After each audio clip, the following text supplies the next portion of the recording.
অসাধারণ ভাবে খেলছি সেই রকম পাই টাপ এই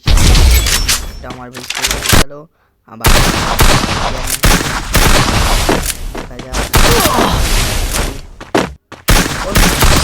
আবার ওয়ান টাপ পেশ এই ম্যাচ আমি ভিক্টোরি আনলাম দেখা যাক কি হয়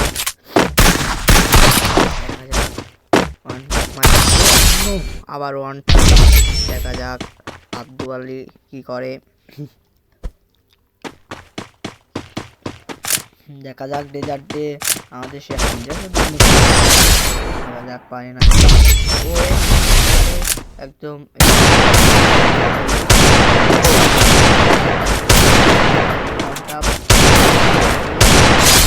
যাতে ভুইয়া